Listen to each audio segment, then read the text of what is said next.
Welcome to Fort Fritz, your one-stop for news, current events, and all forms of entertainment relating to the paranormal, the supernatural, the Fortean, and things that go bump in the night, all packaged and presented in the form of know-nothing know-it-alls entertaining the unknown. Hello, I'm your host Fritz, and for the next hour, I will be joined by co-host Mandaddy. Hi. And Kaz. Well, hey now. Angela has the night off. I will start with this. There is a very funny, and when I say funny, not funny at all, to people involved, haunting that is going on in an antique store right now in England. Well, that seems appropriate. Right? If there's any place If it was like a Radio Shack and like Poughkeepsie, you'd be like, all right, no, it's not that cool. But like antique store, England. Are there any Radio Shacks in Poughkeepsie? If you're in Poughkeepsie, reach out to us. Let us know about your local Radio Shack. Fritz at realradio.fm. So this is from mysteriousuniverse.org, and the title of this article is CCTV footage shows paranormal activity in haunted antiques store. This is absolutely frightening. So this store was a 19th century funeral parlor. All right, and good start. Obviously you turn that into an antique store and you have a it already ghost. is one. Exactly. You have a ghost who is breaking just all sorts of stuff. So just head over to realradio.fm. You see one object get knocked off of the shelf and someone walking over going, what? Nope. And then you see just random thing just dropping off. A statue being knocked off. I don't know what the hell that was. That was frightening. Like a book or something like fell off. And then like flapped. You see something right here run across the store. This is around the 22-second mark. You see this object start, and then you see an entity. Look at that. Whoa, what the heck, dude? That was messed up. Again, that was like Samara. 22-second mark, you see an entity form and run across. Whoa, that's really weird. And like some people kind of pick up on it and go, what the hell was that? Like looking around. That was weird. This is a super compilation of things that have happened in this antique store. This guy doesn't know what's going on. Look, he's like, oh, what the hell? He immediately... That's a real reaction. He immediately called over the people like, yo, get over here. Something just happened. Like, what was that? That's probably all the ghost stuff. You know, that's all their stuff. And they're like, dude, that's my cup. You don't know that. You don't know that for real. I do. So, oh my God, and something else falls. Almost that same location. Head, yeah. Realradio.fm, shows and blogs, click on Fritz. Another camera angle. Look at this. It's like a Rube Goldberg design. Yeah, that's... You see this smoke cloud over this light fixture. So yeah, again, realradio.fm. Something is happening at this antique store, right? That entity thing, that was really interesting. Ooh, that was chilling. Good. Please check out this video because it absolutely, to me, definitively, I think, shows what a haunting can be. So that is realradio.fm. Now, advanced life may exist, says a couple of scientists. This is from soulask.com. Soul Ask. The title is Advanced Life May Exist in a Form That's Beyond Matter. So after watching that video, it seemed like there was something that was still alive and at least cognizant enough to be aware of its surroundings. It did seem to have an intelligence to it, I guess, maybe you could say, or a purpose at least. Maybe not intelligence. Seemed to be a goal. Yeah, maybe that's a ghost art. Yeah, they're just purpose. They're not spirit. They're not will. They're just purpose. Thank you for saying that. I've got to knock that book over, otherwise I have nothing to do today. So according to this soulask.com article, the first paragraph, astrophysicist Paul Davies at Arizona State University suggests that advanced technology might not even be made of matter, that it might have no fixed size or shape, have no well-defined boundaries. And what we just saw would kind of harbor back to that. So this article posits centuries ago, no one would think that we have this electron collecting unit in our pockets and in our hands every day that is uploading and downloading data. Mostly pictures of cats. So if we could evolve to that state of having a higher brain functioning that can upload and download electrons independent of the technology. For instance, everyone is not wearing blue blocker glasses and they're just walking around and seeing everything that is technologically driven. It could hurt your eyes over time in theory, right? Oh, I've been doing a job where I'm staring at a computer screen a lot more, and I can feel it. Yep. Where it's like, I need to get some of them blue blockers. This is just Yep. getting, my one eye is getting to me. My one good eye. My one good eye, I can't see out of it. I can't even walk, got a bad eye. You can make that distinction between advanced alien technology, let's say 1 billion years ago, right? Like operating on the current human hive mind format. So let's say our culture is becoming more and more in touch with this advanced technology. How would we evolve into it, and how would we evolve away from it? I mean, it's definitely affecting us. There's actually a study where children are developing a calcium deposit in the back of their necks, a little plate from looking down at their devices so much. And so they're already having effects on our bodies, much less the horrible impact it's had on society. Yeah, and that's all. I don't know if it kicks the can down the road, but is technology-based evolution good?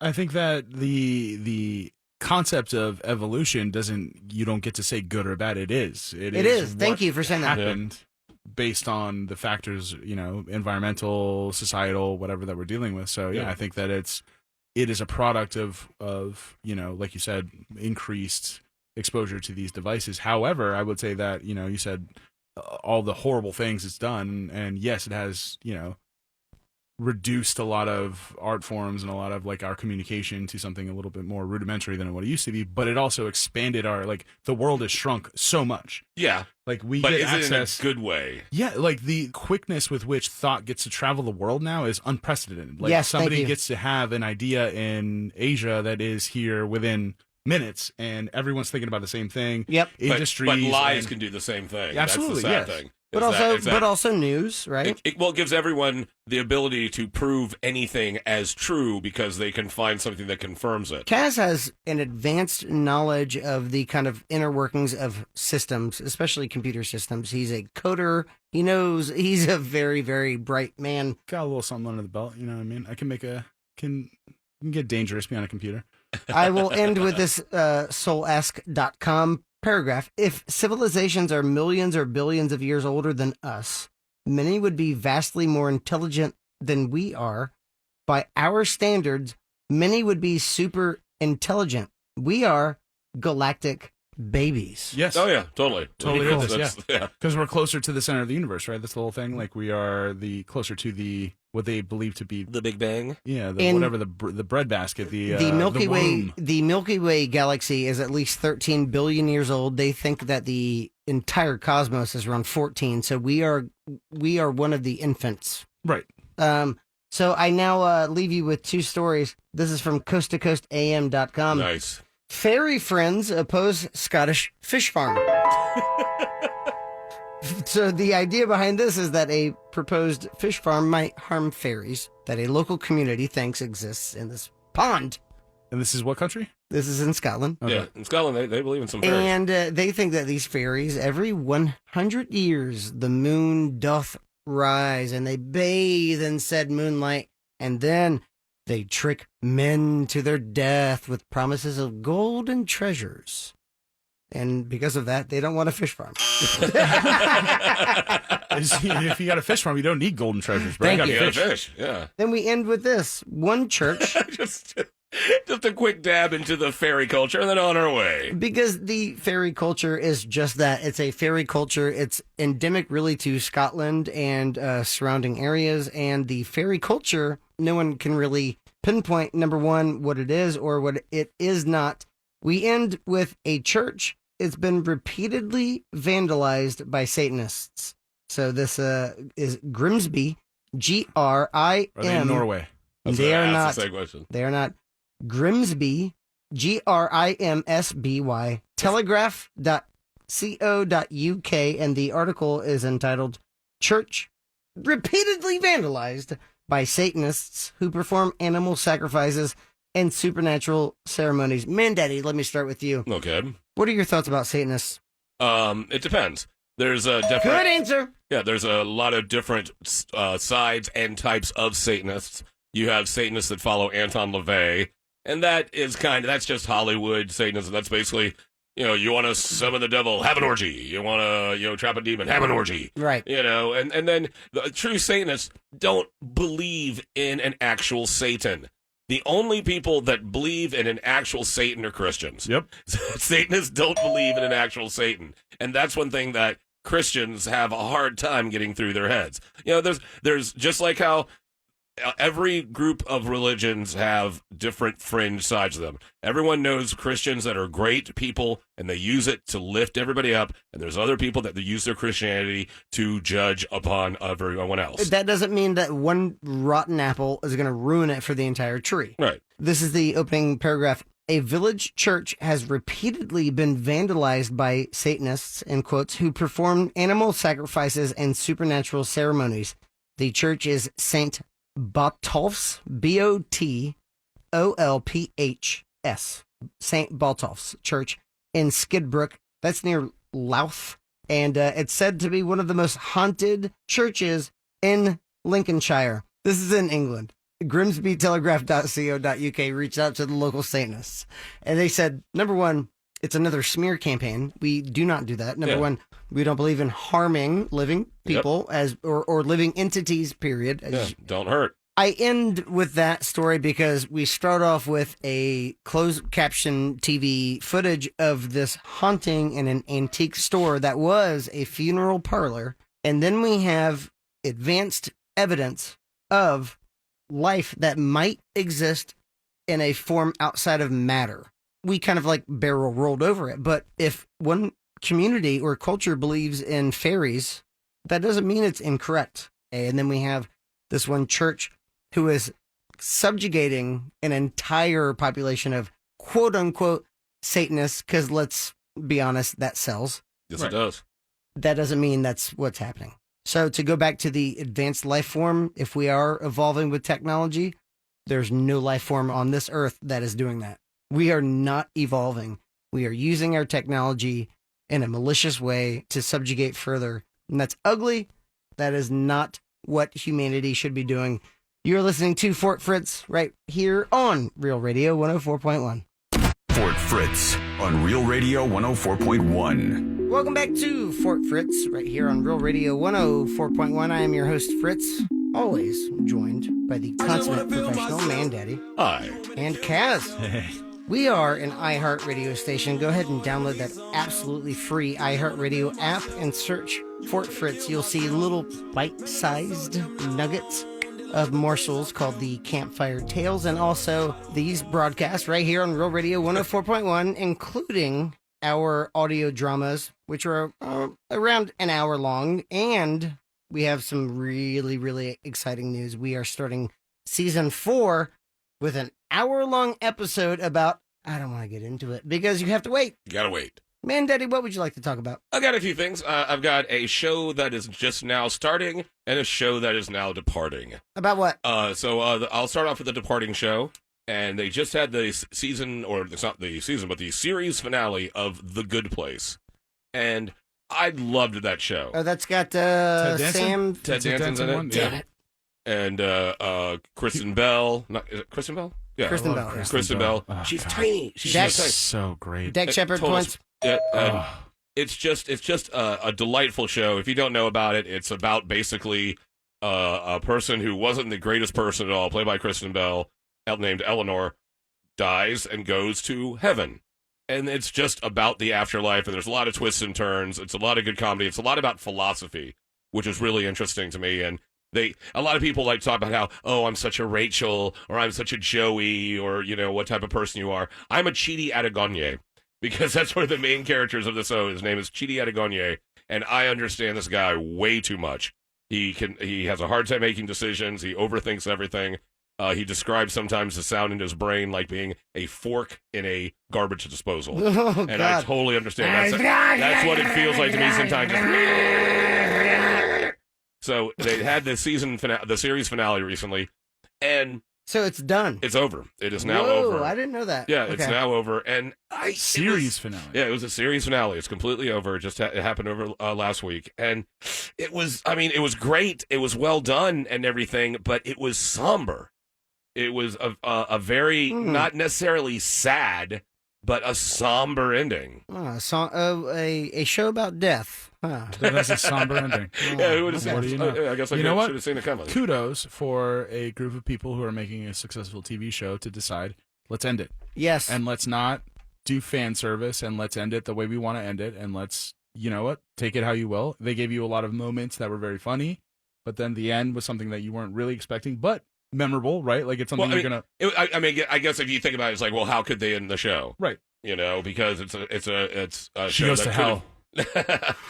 Yeah, from The Good Place. Yeah, she goes to hell. Yeah. Well, just like how I think the TV show Shameless would end, I think that the TV show Shameless should end like within the next season or two, and they should have Frank get murdered because he's such a horrible character. Okay, so going he's back, earned it. Going back to The Good Place. But The Good Place, it was a good ending. It did wrap up everything you could want it to wrap up everything. It was just, the whole episode has just had a somber feel to it, and it wasn't, I don't know, it kind of took me aback. I feel like, I mean, you've written a story before. Like, any ending is going to feel unsatisfying because the experience was the story, and that's what you're so engaged with. You want more of that. You're never going to want it to end. So as a writer, as a storyteller, you have to decide, okay, to do justice to the story that I've just done, I need to provide some type of, closure to this. And I imagine that it's difficult to make everyone happy with all the decisions, like, Of course. Piece of Stephen King, like, no one really, it's difficult to wrap up a lot of something that people really enjoy because they don't want it to end. You're not going to be satisfied with the ending of something if you really enjoyed the journey, because you don't want that journey to end. True. Yeah, for sure. I wasn't disappointed by it. I wasn't unhappy with it. It just was a lot more somber, like, for the overall, not just the way it ended. The entire episode overall had a kind of somber tone to it. And it still had some funny moments, had some really funny moments, as a show always does.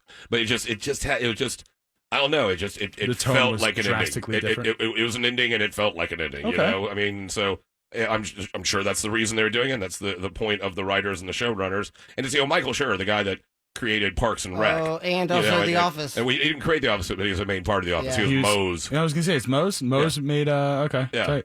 And so if you've never checked out The Good Place, almost all the old seasons are on Netflix, and the new season is on Hulu, so that means it'll be dropped on Netflix in the next few months. And so check out The Good Place. Absolutely great show. Beer pulls. For the show overall, I give it a solid 6 overall. 6? Yeah, I just love that show. It just spoke to me in some weird way. And now there's a new show, and I couldn't be happier about this, because if there's one thing that this horrible world that is in turmoil and up in flames needs right now, is the return of Jean-Luc Picard. Oh, yeah, I heard about this. Picard is back, and the world needs him. So, you know what? I've seen this on the, what is it? Television? The Lookie Box? The Amazon Fire Stick, I think. Tell me about this. Okay, so it's on CBS All Access, and they put the first. I'm not sure if it's still up, but for a while they put the very first episode up on YouTube, so you could actually check out the first episode. That's a for good free. idea. Yeah, no doubt. Hey kid, the first one's always for free. Right, exactly. Yeah, and it just that's also true. First taste for free, baby. You got to come back and pay. Oh yeah. I didn't even think about that. God, I had a drug dealer across the street from me. Here we go. And here's the worst drug dealer. He had kids come up to his window. This guy was in his 30s, and every so often, groups of teenagers would walk up to his window, talk to him for 10 minutes, and all walk away. It was what like, do you mean bad, terrible? That sounds like the greatest of all time. I don't understand. Not for property values, though. You don't own. That's the problem. Yeah, no. Okay, boomer. Right? I'm Gen X, and you know it. So Picard being back is just something that no one really could see happening. Brett Spiner back in the day, they've been asking him to do something for Star Trek, and he said that it'd look ridiculous in the makeup now, blah, blah. Why? Is Who's there Brett like Spiner? Data. Okay. And so the very first scene, you see Picard and you see Data on in 10 forward of the Enterprise. It's just nerd heaven. And so the show, it's Picard. He's got the old one last mission to go through sort of thing. And it looks like it's going to be really interesting. I like where it's going. It's got all your elements. A lot of the previous actors are going to be coming back and reprising different roles. 7 of 9 is going to be in it. Riker? Riker is going to be in it. Data is already in Riker? it. He's the hot guy. At number 1. That's The his guy with first. the The goatee and Yeah. very rakish. God, Well, so so hot. you have to understand that Riker has two emotions: shaved and unshaved. That's about it. and no one sits in a Is chair that like canon? Riker. Is that canon? It or is. is that It is just- now. Okay. And whenever Riker sits in a chair, he lifts one leg over the back and sits down. It's a whole other that Riker. is right? hot that as just hell. shows you it's a power move right now. Yeah, that's a superpower This move. guy's Yeah. got something going on. But the show's starting off. There's only 2 episodes out right now, and it's looking great. It's just, I mean, it's Jean-Luc Picard. Who, if you don't love Jean-Luc Picard, you're just, I don't understand. So this is what I was you. going to say. I feel like we need this as bald men in our adult life. We need a leader. hot bald leader. Like Go on. like most, like I won't say most women, but a lot of women got like a daddy thing for Jean-Luc Picard, right? Like he's got the thing. Like everybody's like, oh god, he'll like run my spaceship all day. Like, Yeah, I wouldn't say just women. I mean, he's just. yeah, you know what? Yes, I'm sorry. I apologize. He is an attractive. He has a forceful- presence. He's a very good. You ever see the movie Green Room with him? no. Ooh, you should see that because first of all, it is an amazing movie, a very, very tense movie. So Jean-Luc Picard is, of course, the fictional like commander of the Starship Enterprise. Enterprise, right? Yeah, 1701D. Okay, and he's portrayed Well, by. beginning, it gets destroyed later. All you nerds out there, don't give a crap. He's portrayed by Patrick Stewart. Yeah, 77031. By the way, if you Yeah, want to give Mandaddy crap. you want to talk Trek, bro? 77031. Jean-Luc Picard is a fictional character, but he is portrayed by the very steamy Patrick Stewart. Also, you know what? I didn't know that the man had such just Yes. astute, Pregnant pauses. astute comedic chops. Oh, he's Because I hilarious. watched him in, I listened to him in American Dad. He was Bullock. He was Stan's boss, Yeah. and he's The fantastic. machine that turns water into cocaine. Exactly. His, Yeah. and, like he's just perfect. He's His funny as hell, accent, yeah. his timing, like he's a very he's good at comedy, and I never really got that from watching Star Trek. I don't know if there were I didn't watch a lot of Star Trek. So I don't know if there were like There's some comedy little, moments. very little, but subtle and beautiful ways. Yeah, the guy's talented. Check him out when he hosted Saturday Night Live a long time ago. Yeah. I actually heard about this. There's one skit where he plays a guy that owns an erotic bakery, but all the cakes are women going to bathroom. That's it. Okay. Jeez. All right. That's every That's- cake. I would- And he's like, yes, Pretty very intense. erotic, very erotic. I would love to hear from our female listeners to Fort Fritz right here on Real Radio 104.1. Text in 77031. Do you think Patrick Stewart is hot? And if you do, tell us why. Is it because of his... He has that presence. He's got those Shakespearean chops, so And he he's- has a confidence about him. Right, and he makes decisions and he acts them out. He's like, you know what? Warp speed Pregnant pauses? right now. If you're Patrick Stewart, you're pregnant pausing, right? No, that's Shatner. You're thinking more Shatner. And if you don't think he's all that, You're also wrong. 77031. You're not wrong. Don't listen to Mandaddy on this one. 77031. We will respond back in real time. We will let you know at the end of this episode. Is Patrick Stewart hot? So, first 2 episodes, Picard, what are you giving it? I'm really loving it right now. Since it's just starting off, I'm just going to give it a 5. Just going to say it's a solid 5. Solid So 5 off of it's nice. 2 episodes. It's just, it looks like it's going Damn. good. It's got a lot of great possibilities. They did something that was really cool, that because you have the J.J. Abrams Star Trek movies now, and then you have all the classic television. And so something happened in the J.J. Abrams movie that's a big deal, and they figured out a way to incorporate it into Picard, so it takes those 2 universes and combines them This in is a nice good way. writing, baby. That's good writing right there. So are all of these episodes already released or are they weekly? It's weekly. There's only 2 out right now. And you said Hulu? No, it's on CBS All Access. Oh, well, come on. Son of a... yeah. That's what we've always talked about. There's just too many platforms. Come on, There's just CBS. too many platforms. And now you're going to have the Peacock. That's the NBC Oh my platform. There's God, another I one? know. And then the one that's going to be taking over everything, a lot of things are going to HBO Max. And HBO Max, that's where I think Friends is going, and a whole bunch of different stuff is going to HBO Max. And that one's going to be more expensive. That one's going to be like $14 or $15 a month, when everything else is like 7 to 10. I wonder where The Office is landing because after, I think, 2021, The Office is also going away from Netflix. That's horrible. I mean, losing Friends is difficult, but losing The Office, come on. If they take Parks and Rec, I am going to have to riot. I actually thought about this with someone else. I talked about it. Why do they not offer the ability on Netflix or these like streaming services for you to basically buy in? So I want to always have The Office. It doesn't matter when you sunset it. I want to always have it. So I'll pay you whatever the price of the DVD box set is for my Netflix subscription, one-time fee, and now I always have The Office. It's in my favorites, and like it doesn't matter when you take it on or off. That gives people. Somebody was talking to me the other day about this really obscure horror movie that they really love to watch before they go to bed. All the time, and it's being taken. They off. watch an obscure horror movie right before they go to bed. Yeah. Every Who night? doesn't? It's just something that they like enjoy doing. Come on. Who is this person? I want to hang out with this person. Who doesn't do that? They Everyone. and it was a problem because Shut up, it's man. going off of Netflix, and it's not something that they can regularly find on The DVD. Audition. Yeah, it's like something like Did you that. watch the Audition every Oh my night. Every night. God. Different languages. That movie. Wow. By the way, The Audition. Yeah. Oh my Yeah, God. shit. Yeah, if you've never seen that movie, put that in your queue. And That's was that Takeshi Miike? I don't know, but it was absolutely I think it is. No, incredible. I'm not sure. Please watch it if you have not seen it. Let me just say this. If The Office goes into because it's going to, another streaming platform, when then do you, like Spotify, as Kaz was saying, when do you just buy a DVD player and just get all Get of it the... right, exactly. Yeah.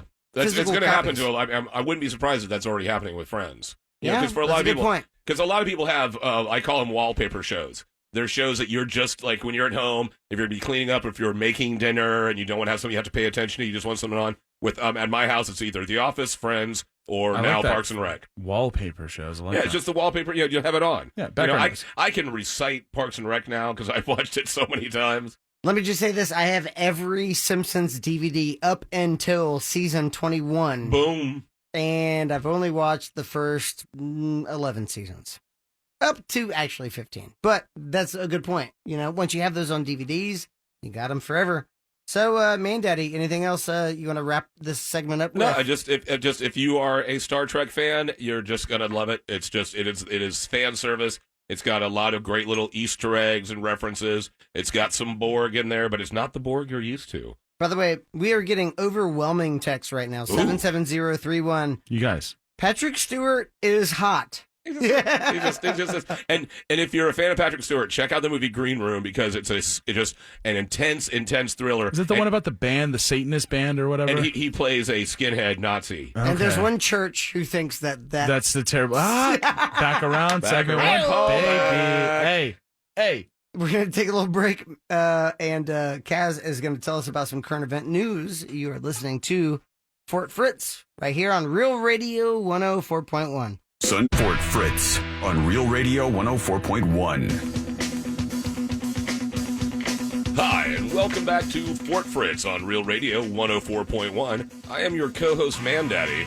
Right over there, we got Fritz. Yellow! Right over there, we got Kaz. And right now, Kaz has got some stuff he'd like to inform you, so open up your brain, clear out your ear holes. Ladies and gentlemen, it's Kaz Hey, time. Kaz! Hey, round of applause, All everyone. right, yeah. Thank you. You know what? Kaz!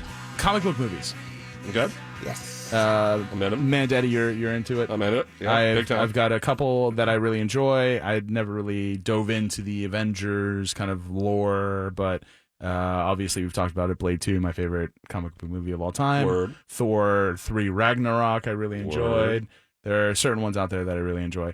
But the universe of comic books is infinite, right? Like you can go into sub stories, alternate universes, different like iterations of different characters, generations, things like that. It can go on for ad infinitum. I was going to say yes, but to a point where corporate media starts taking it over, and then Correct. you have about 20 movies. And then I think that we're getting to maybe not to the point of saturation in the market, but that people are like, oh yeah, okay, cool, another comic book movie, like that'll be whatever, you know. Like Well, that's they're why gonna do Marvel took a Sandman. little bit of a break. If you And I've notice, heard of since that, yeah. Endgame, they don't have anything coming out until May, and that's Black Widow. Right. Mhm. Which I saw the trailer for. It looks all right.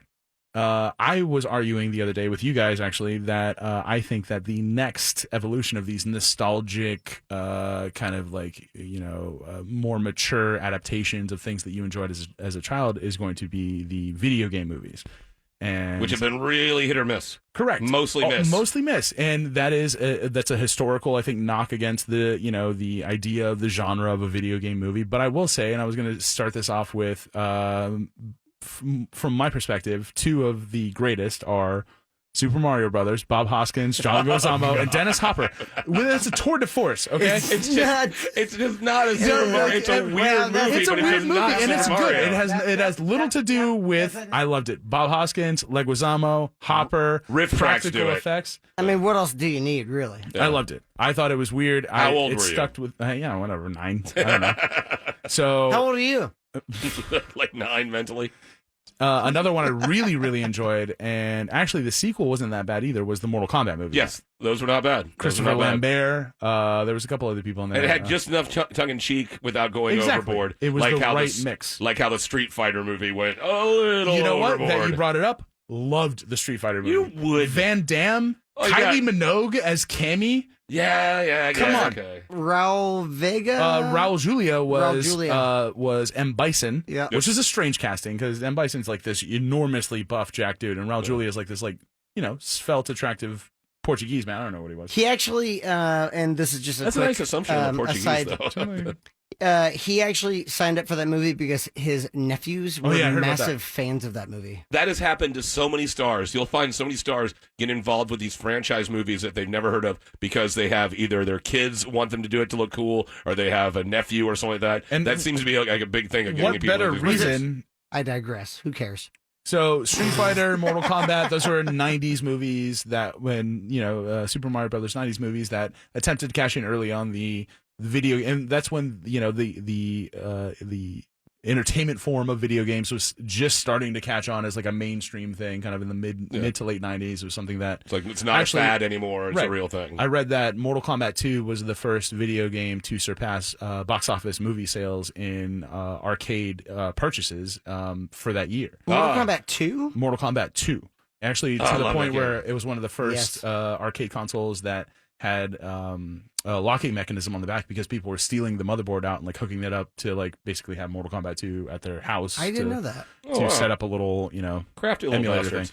An example of something that is kind of caught on in more recent media culture was The Witcher. Everyone really enjoyed that. It was like, But that's the books. Yes. And so that had the story is more the books. The look is more the game. correct. The content was game. The story was the books, And that's what the interesting. game was based on the book. So it is ultimately goes all the way back to the books. But the aesthetic, the things that were happening, his tone of voice, the different the way he would pop a little potion thing and drink it or whatever. That was all very video gamey.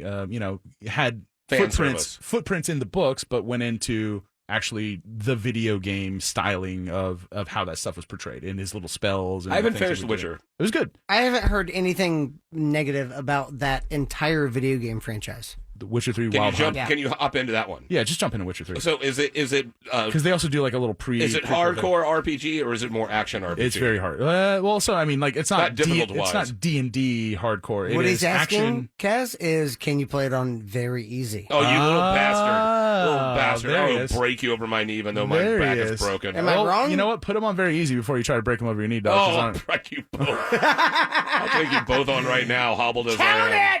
So Witcher 3, I would say jump right in because it's done by Warner Brothers Games. So, and I don't know if it's just me projecting onto it, but I definitely saw the Batman Arkham game engine in that. What I like most about it, and something that I enjoy about consuming, Eastern media and stories, is the little fairy tales and stuff are very much different than what you're used to consuming because it is this Norwegian folklore stuff and these concepts and these monsters and these things that they're encountering are kind of foreign to what we understand. And what is this game again? This is The Witcher 3, The Wild Hunt, which was the full, all the DLC and stuff together. And that's, dude, straight up 150 something hours of gameplay. So if you want to play a game for the rest of your life, go ahead and pick up The The Witcher last 3. thing I need right now is another game. It's I'm in the huge. middle of so many games right It's now. an enormous game. But so I The hear it's great. Witcher 3 was an adaptation that was released on Netflix recently and that people really enjoyed and caught on. And it was stylized correctly. It had the correct flavor of the game in addition to being palatable to people that just didn't know anything about any of that and just wanted to watch a kind of fantasy action thing. So Netflix, I believe, has been listening to somebody at Netflix has been listening for it, Fritz, because we've been talking about this for a while, but that video game adaptations are going to take over, from my perspective, over the comic book kind of wave that's come out. And by the way, the Witcher had 8 nominations in the 2016 British Academy Games Awards. nice. So the BAFTA of the video games back in 2016, it had 8 nominations. The game is spectacular. The And story. now Netflix kind of goes, okay, right, we're going to pick that one up. Right. So Netflix, in that similar vein, is allegedly, it hasn't been officially confirmed yet by anyone, but is picking up the Resident Evil franchise for a series. Please do it right. That's Please another do it one right. that we talked about. Resident Evil on Netflix? Right. And they're going to be 60-minute long, according to the leak, 60-minute long episodes. And it's going to be entering production sometime in June this year. And this was we'll probably leaked see it sometime next year. This was leaked recently within February the last, 4th. Yeah, leaked Tuesday. And I'm excited about this because I was a fan of the first Resident Evil movie with Mila Jovovich. It did go off the rails after it was a bit. good, but it didn't, like we said, it didn't get to the core of what was cool about the game. The game It had was Easter eggs in where you're like, oh, there's that, that's oh, there's thing that, from the but it game. wasn't Yeah, enough. Exactly. It was the movie was an action sci-fi kind of romp, and the game or the experience of playing Resident Evil is it's survival horror. The whole point is Absolutely. Solitary kind of depression, tense. You're against. There's no one with you. There's you don't have cool machine guns or whatever. You're in this thing and you got to try to get out. Yeah, well, I have the Chicago typewriter right now in Mercenaries. Well, yeah, if you get cool at Resident Evil, then you get cool at Resident Evil. But I will say that the games kind of started to follow that same thing. So like Resident Evil 1 was a classic. If you never played it, pick it up. It's classic survival horror. Resident Evil 2 to me was the pinnacle. Perfect. The remake came out. I think we talked about it. Mr. X shows up in You in did, the remake, yeah. Just a couple weeks ago. Just completely ruins my gameplay experience because he's so scary. I can't deal with him.